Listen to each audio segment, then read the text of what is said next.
There is a type of person who enters a room and, even before opening their mouth, is already calculating how much space they take up, how much air they breathe, whether their presence is an invisible burden to others. They are the ones who apologize for existing before they even make any mistakes. Those who, in a laughing group, are the first to ask themselves, "Am I laughing too loud? Was my opinion unnecessary?" While most people act and then evaluate the consequences, they evaluate every gesture, every word, every breath before acting, as if the world were a spider's web and any sudden movement could destroy it. It's not cool. It's not a lack of confidence. It's something deeper, almost like a distorted social survival instinct. These people are not just insecure, they are convinced that their very existence is an intrusion. And the worst part, often, no one has ever told them this. They simply learned to believe it, like someone who learns to fear the dark after tripping once on the same step. Imagine growing up hearing, directly or indirectly, that taking up space is selfish. That talking about yourself is narcissism. That having needs is being a burden. It doesn't have to be an explicit trauma, sometimes, it's just accumulated micro-rejections, a teacher's look of impatience when you asked for help, a friend's sigh when it took you a while to choose a restaurant, a relative's sarcastic joke when you expressed an opinion. Over time, the brain begins to anticipate the disappointment of others like a meteorologist predicts rain. It's not that it's going to rain now, but the clouds are there, and it's better to prepare. This hyper-awareness of the impact they have is not just shyness. It's exhausting emotional mathematics. Before speaking, they calculate, will this story bore anyone? Will this request be annoying? Will this emotion seem dramatic? And when they finally allow themselves to act, it is often with preventive self-sabotage. They reduce their own voice, shorten their stories, apologize in advance. "Sorry, that's silly," they say, before they even finish the sentence. As if they were paying an emotional toll just to have the right to exist at that moment. The curious thing is that, behind this behavior, there is often a keen emotional intelligence hidden. These people are born observers, they pick up on nuances that others ignore, they notice when someone is uncomfortable before they even admit it. They are the ones who remember the details that no one else remembers, the ones who notice the silent, the ones who care too much in a world that teaches us to care less. The problem is that, instead of using this sensitivity as a superpower, they turn it into a trap. If they see so much in others, it's because they also see too much of themselves, and, most of the time, what they see are defects. And here's the cruelest paradox. When you spend your life apologizing for existing, others begin to believe that you really shouldn't be there. Not because you're inconvenient, but because you act like you are. It's as if you're unintentionally training the world to ignore you. You laugh quietly to avoid attracting attention, so no one hears your laughter. You avoid asking for help so as not to bother, so no one offers it. You make yourself small so as not to take up space, and the world, unfortunately, accepts the invitation to not see you. But what if, instead of being a flaw, this hypersensitivity to the impact you make was actually a sign that you were made for deep connections? What if, instead of being a burden, your ability to care about others was proof that you understand the weight of human relationships in a way that few others do? What would happen if, just for one day, you stopped apologizing for existing and instead acted like you had a right to take up space, not out of selfishness, but out of justice? Because here is the truth that no one. I never told you, you're not bothering me. You are living. And living, by definition, is taking up space. It's having a voice. It's having needs, desires, fears, and dreams that, yes, sometimes will collide with those of others. But that doesn't make you an intruder. It makes you human. And humans weren't made to shrink. They were made to take a deep breath, take a place and, above all, allow others to see them not as a nuisance, but as someone who, like everyone else, deserves to be there. If you recognized yourself in this text, do an exercise today. Count to 3 and say something you need without apologizing. It can be a request, an opinion, a desire. Don't justify. Don't slow down. Just talk. And watch what happens. Spoiler, the world will not collapse. And you will finally begin to understand that existing is not a crime. It's a right. And when you stop treating your presence as an intrusion, others stop too. Did you like this reflection? Comment here. Do you also feel like you're always bothering? What would you stop doing if you weren't afraid of taking up space? Share with anyone who needs to hear this today. And if you want more texts that speak directly to the soul, turn on notifications so you don't miss anything. Until next time, and remember, you're not in anyone's way. You are someone's path. The invisible weight of being too much, and why you shouldn't dial down.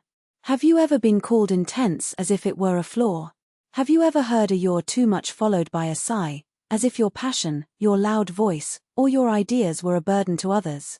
There is a silent epidemic of people who learn, from an early age, to be less so as not to bother. They swallow words, suppress laughter, shorten dreams, all to fit into molds that were not made for them. But here's the truth that no one tells you: the problem was never that you were too much. It was the world being too little. The forced moderation trap. From a young age, we are taught to measure things. Don't speak so loudly, don't feel so strongly, don't want so much. As if life were a glass of water with the rim marked by an invisible "so far." But what if your too much is exactly what the world needs? Think of the people who changed history, the artists who painted outside the lines, the scientists who questioned dogma, the activists who shouted when everyone else whispered. None of them were applauded for being moderate. They were called crazy, exaggerated, inconvenient, until time proved that today's inconvenience is tomorrow's genius. You are not too much. You are enough in a world that has become accustomed to crumbs. The mathematics of envy in disguise. When they tell you you are a lot, translating from the social code. You are very happy equals "it reminds me of what I lack." You are very ambitious equals "your courage intimidates me." You're very intense equals "I don't know how to deal with so much life." Criticism of their too much is often the confession of others that they don't allow themselves to be that much. And here comes the question that hurts: how many times have you decreased not by measuring your capabilities, but by measuring the discomfort of others? The myth of the easy person. Society loves the easy ones. Those who don't complain. Those who don't require it. Those that mold like water in any container. But here's the dirty secret: easy people are the ones who get lost the most.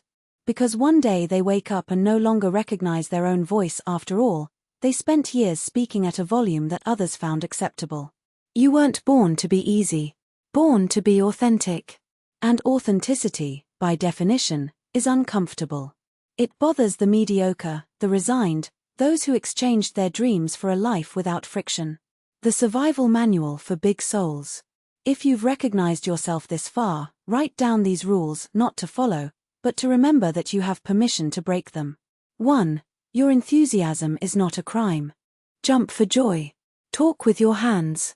Cry over silly movies. The world. There are already enough people feigning indifference. 2. Your dreams are not far-fetched. Do you want to be an astronaut at 40? Do you want to love until it hurts? Do you want to change your career, city, life? The size of your dream shouldn't fit into other people's boxes. 3. Your opinions need no apology. I'm sorry, but I think, delete the sorry. Your ideas have the right to occupy space without asking for permission. 4. Your silences are also powerful. There is no need to say less. You need to stop justifying when you choose not to speak. 5. Your too much is your superpower. The same intensity that makes you cry with music makes you love with a depth that many will never know. Don't trade this for anything. The day you stopped apologizing. Try an experiment today. Say yes without explaining, to an invitation, to a desire, to an opportunity. Say no without justifying it, to a plan that doesn't serve you, to a person who drains you. Take up space without shrinking, in meetings, at the bar table, in your own life. Spoiler: some will turn up their noses. Others will call you difficult, complicated, too much. But for the first time, you will hear another voice, yours, saying, "Finally, I'm alive."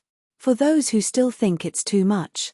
If you've made it this far and still have questions, answer. What would you stop hiding if you knew you wouldn't be judged? What version of you has the world not seen yet because you were afraid of being too much? Comment here: when was the last time you allowed yourself to be 100% you, without filters? Share with those who need to remember that existing in high definition is not a defect, it's courage. And if this text touched you, turn on notifications so you don't miss the next truths that we don't tell you, but you already know deep down. Until next time, and remember, the world doesn't need more people like us. It needs more people who dare to be themselves, even when it bothers them. P.S. If you are one of those who know you are intense, but still blame yourself, keep this in your heart. They are not used to its light, not to its excess. The sun also dazzles those who only know the twilight fire. The weight of being unforgettable, and why you should stop apologizing about it. Have you ever noticed how some people walk into a room and the air changes? Not because of their beauty, their position, or what they wear, but because of the intensity they carry. They are those who speak and others listen, who laugh and the sound is contagious, who are silent and the silence is uncomfortable. They do not go unnoticed. And, precisely for this reason, they spend their lives apologizing for existing. Sorry to be so direct. I didn't want to bother you, but I know I'm intense, but stop.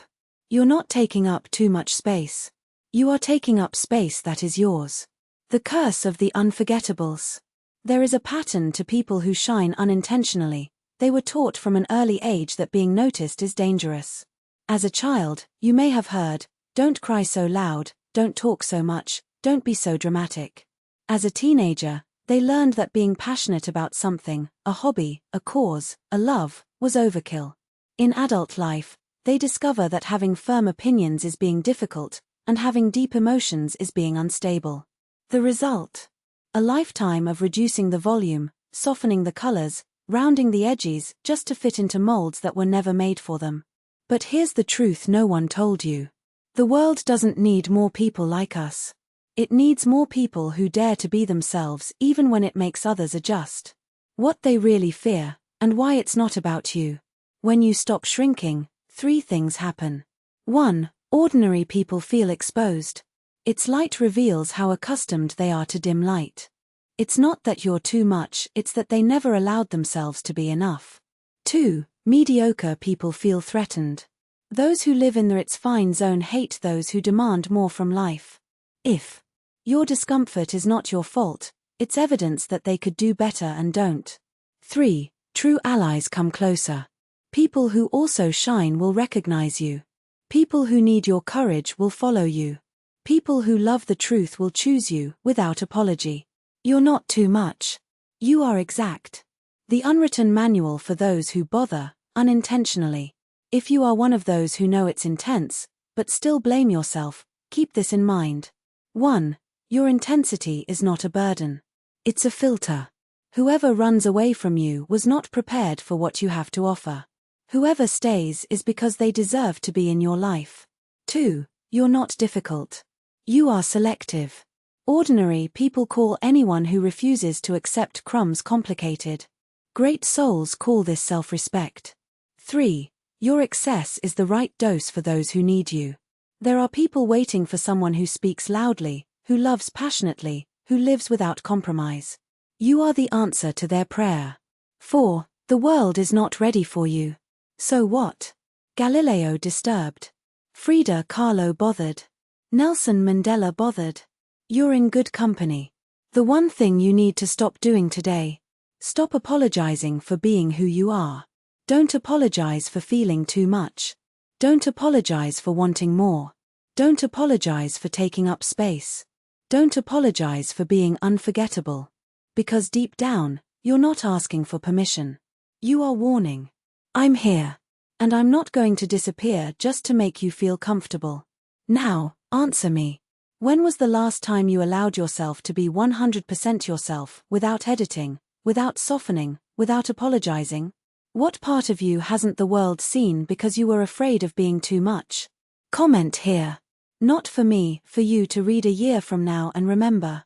Damn, I was right all along. And if this text poked you where it hurts, or where it should hurt others, share it. Because someone on your timeline needs this permission today. Until next time, and remember. The fire doesn't apologize for burning. The sea makes no apologies for being deep.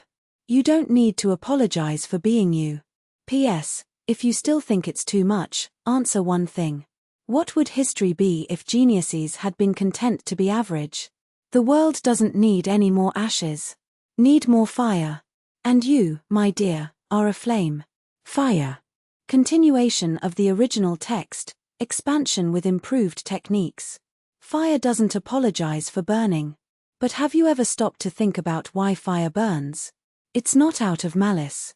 It's not because of stubbornness. It's because that's his nature. And yours. What is your nature that you have appeased, diminished, or even betrayed, just to not bother? The anatomy of too much. Have you ever been called intense, when in fact you are passionate? Dramatic, when in fact you are sensitive? Demanding, when in fact you have standards? Complicated, when in fact you are complex? These are not defects. These are signs that you don't fit into boxes. And do you know what happens to those who don't fit into boxes? Or they break the box. Or they are crushed by it. The myth of the right dose of you.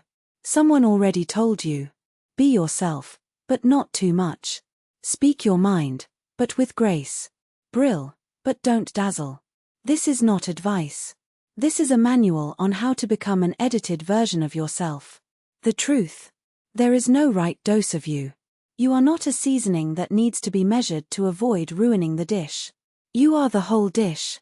And if someone doesn't like the taste, the problem isn't the recipe, it's the other person's taste buds.